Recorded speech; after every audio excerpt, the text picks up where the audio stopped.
This is West African Voice Network.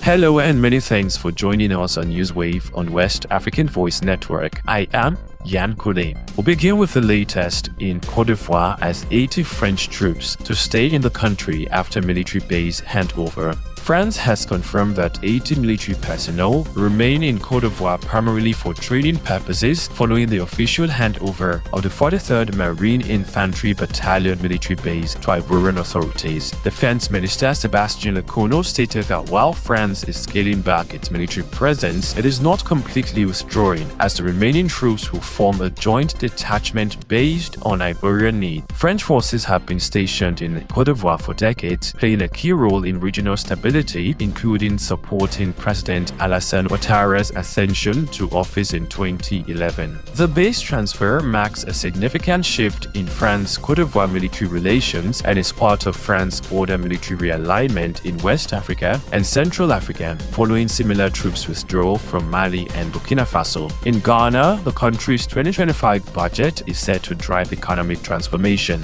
Ghanaians are eagerly awaiting the 2025 budget, which is expected to provide a detailed analysis of the nation's economy and outline policy measures aimed at revitalizing and sustaining economic growth. Finance Minister Dr. Kassil Atto-Forson will present his first budget to Parliament on March 11, aligning with President Mahama's economic transformation agenda. Minister of Communications Felix Wakie-Ofosu announced this at a press briefing following the first cabinet meeting of the new government. He emphasized that the budget's policies will be shaped by recommendations from the National Economic Dialogue, scheduled for March 3rd and 4th, 2025. The first cabinet meeting focused on setting benchmarks for ministers, covering key areas such as security, continuous economic policy implementation, agricultural transformation, and overall economic stability. And to other stories, Mali intensifies fight against drug trafficking with major seizure in Bamako. Mali's ongoing fight against drug trafficking has led to a major drug bust in Dambanani, a neighborhood in Bamako known for illicit trade. The Malian National Police Narcotics Brigade carried out a large-scale operation on Wednesday, resulting in the arrest of 11 suspected drug traffickers. Authorities seized significant quantities of cannabis, trafficking, packs of hashish, and counterfeit note worth over 2 million CFA francs. Additionally, a sum of over 1.7 million CFA francs suspected to be proceeds from drug sales was confiscated. Other seized items included a revolver, a large batch of unauthorized pharmaceutical products, 4 mobile phones, 3 sewing machines, and 21 motorcycles. Sierra Leonean opposition leader faces bench warrant from court. The Court of Appeal in Sierra Leone has issued a bench warrant for Mohamed Kamarimba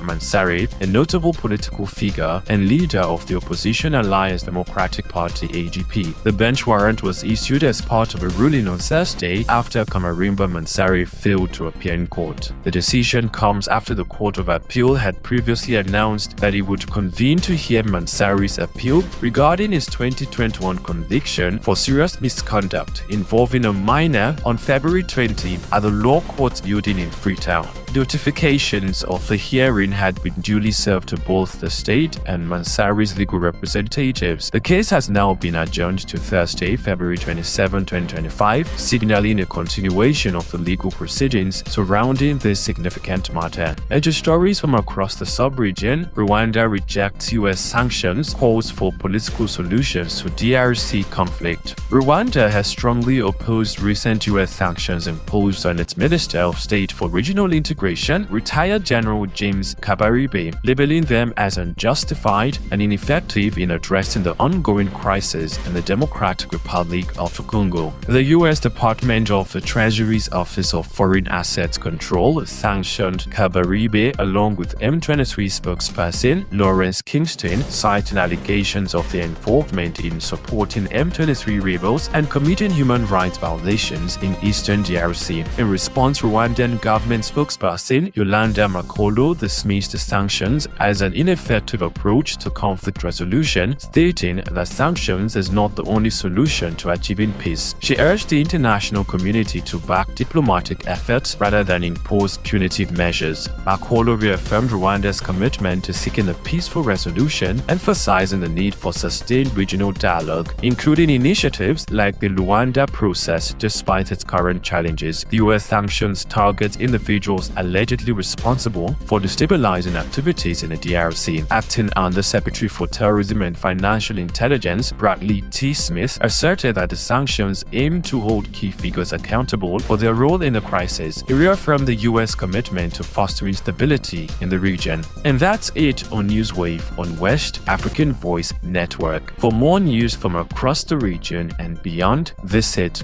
wavn.org. You can stay connected with us on X, Instagram, Facebook, and LinkedIn at WAVN News, and on TikTok and YouTube at West African Voice Network. I am Jan Kole. Good evening.